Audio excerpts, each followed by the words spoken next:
हम अपनी हिंदी की श्रृंखला को आगे बढ़ाते हुए हिंदी का अध्ययन करते हैं। हम सेकेंड टर्म का बात कर रहे थे कक्षा 10th की, तो उसी का जो सिलेबस में उसके अकॉर्डिंग हम चल रहे हैं। अब हम क्षितिज में से देखते हैं कन्यादान। ये पाठ 8 है और ऋतुराज जी की कविता है कन्यादान। अब हम कन्यादान का देखते हैं, उसका एकदम सरल तरीके से शब्दार्थ भी समझेंगे, भावार्थ भी समझेंगे और इतने सरल तरीके से समझाने का प्रयास करूँगी ताकि आपको एक बार में अच्छे से समझ में आ जाए। तो फिर हम स्टार्ट करते हैं। सुबह की नमस्कार कुछ धमाकेदार तरीके से कॉन्सेप्ट जानते हुए, कुछ मज़ेदार तरीके से आज स्टडी विद फन करते हैं। जब पेपर में 1 नंबर उसका मिल जाएगा तब मज़ा आएगा। ये आपको प्योर ट्रिक पे रहेगा और परीक्षा की तबाही मचाते हैं। कितना प्रामाणिक था उसका दुख लड़की को दान में देते वक्त, जैसे वही उसकी अंतिम पूंजी हो। तो हम कन्यादान कविता का लाइन देख रहे हैं। पहले हम इन 3 लाइनों का मतलब समझेंगे कि एक माँ के दुख का यहाँ वर्णन है कि माँ जब अपने बेटी को कन्यादान करती है तो उसे कितनी तकलीफ़ होती है। तो अब फिर से एक बार पढ़ती हूँ। कितना प्रामाणिक था उसका दुख लड़की को दान में देते हुए, जैसे वही उसकी अंतिम पूंजी हो। अब हम इसका अर्थ समझते हैं। प्रामाणिक का अर्थ होता है वास्तविक और अंतिम पूंजी का होता है आखिरी दौलत। तो समझते हैं इसका हम भावार्थ कि एक माँ जब अपने लड़की को कन्यादान करती है, किसी को देती है, उसका विवाह करती है, तो लड़की को दान में देते हुए जैसे वही उसकी अंतिम पूंजी हो, तो उसका दुख कितना वास्तविक होता है कि लड़की को जब दान में दे रही है, उसे ऐसा लगता है कि जैसे उसकी जीवन की आखिरी पूंजी ही किसी को सौंप रही है।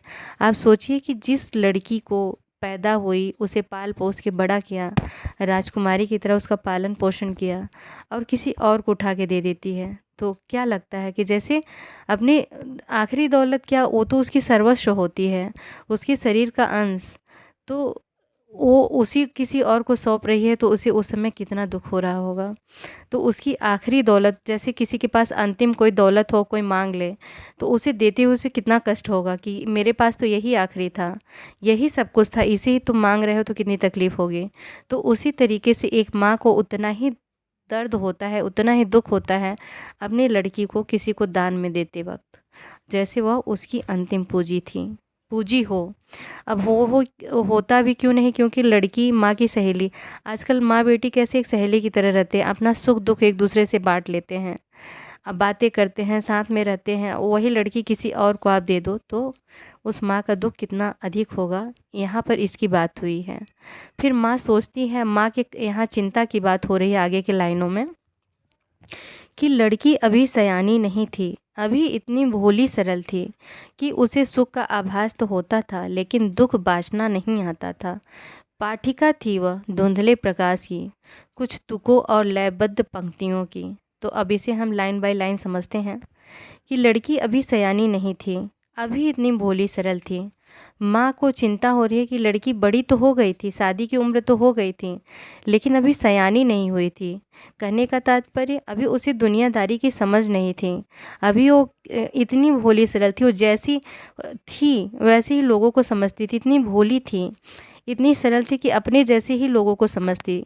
अभी उसे दुनियादारी और रिश्ते नाते निभाने ये सब की समझ उसे कहाँ थी।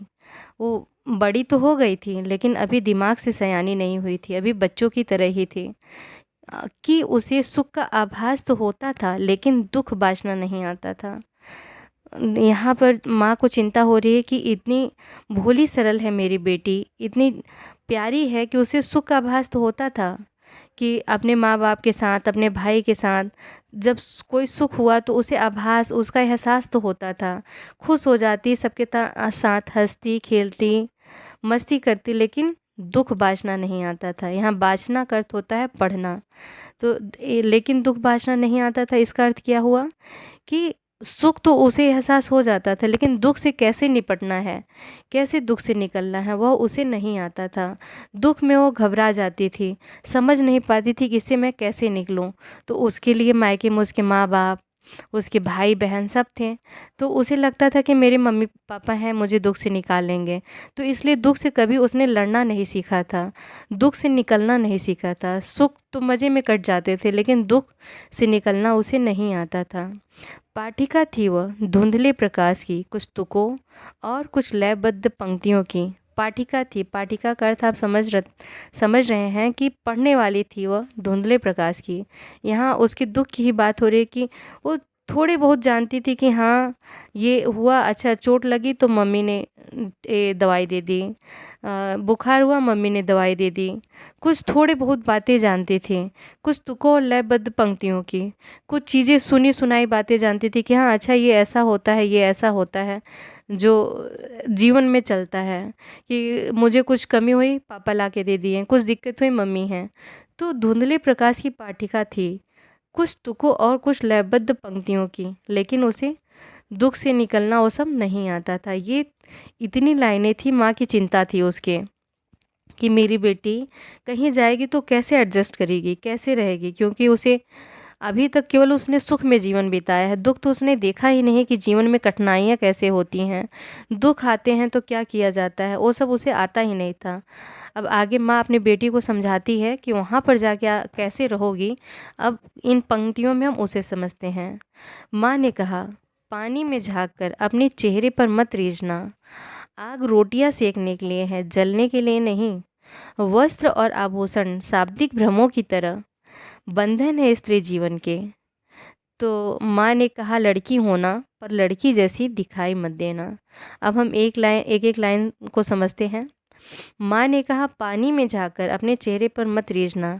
माँ अपनी बेटी को समझाती है कि आईने में देखकर अपने आप को देखना और अपने आप की सुंदरता, अपनी सुंदरता पर रीझ मत जाना। लड़कियां क्या होती हैं, जब छोटे से बड़ी होती हैं तो उन्हें बार बार अपना चेहरा देखते लगता है अच्छा मैं इतनी सुंदर दिख रही हूँ। तो माँ यही समझा रही है कि अपने चेहरे पर मत रीझना, अपनी सुंदरता पर कभी घमंड मत करना।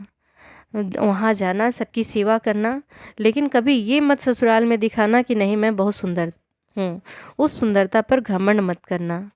आगे समझाती है माँ, आग रोटियां सेकने के लिए है, जलने के लिए नहीं। माँ कहती है कि आग जो है, तुम किचन में खाना बनाती हो तो उससे केवल रोटी ही सेकी जाए और कुछ जलने के लिए नहीं है। क्या होता है, कभी दहेज के लोभी होते हैं, बहुओं को जला देते हैं, या फिर बेटियां आके माने लोगों के दबाव में आके खुद को जला लेती हैं। तो माँ यही समझाती है कि वहाँ तुम्हारा कोई ध्यान रखने वाला नहीं होगा, वहाँ तुम्हें अपना ध्यान खुद ही रखना पड़ेगा। तो रोटियां सेकना, सबकी सेवा करना, सबको खाना खिलाना, लेकिन उस आग से कभी अपने आप को मत जलाना और मत किसी को जलाने देना। आगे फिर देखते हैं। वस्त्र और आभूषण शाब्दिक भ्रमों की तरह हैं, बंधन है स्त्री जीवन के। माँ समझाती है कि वस्त्र और आभूषण पाके बहुत ज़्यादा प्रफुल्लित मत हो जाना, यह भ्रम है। ये नहीं है कि तुम वस्त्र आभूषण पा जाओ उसी में डूब उतरा रही हो, तुम्हें कुछ सुध नहीं है। ये स्त्री जीवन के बंधन, इनका मोह मत करना कभी जीवन में। हाँ, कि माँ अपनी बेटी को समझा रही कि तुम्हें किस तरीके से आगे का जीवन व्यतीत करना है, कैसे निर्णय लेना है, कैसे कठिनाइयों से उबरना है। तो फिर आगे माँ कहती है, माँ ने कहा, लड़की होना पर लड़की जैसी दिखाई मत देना। माँ ने कहा, लड़की होना गर्व की बात है, तुम लड़की हो और उस पर गर्व भी करो कि मैं लड़की हूँ, लेकिन लड़की जैसी दिखाई मत देना। इसका अर्थ यहाँ यह नहीं हुआ कि आप लड़की जैसी मत दिखो, लड़के बन जाओ। इसका अर्थ है कि आप लड़की रहो, लेकिन लड़की जैसी कोमल मत बनो।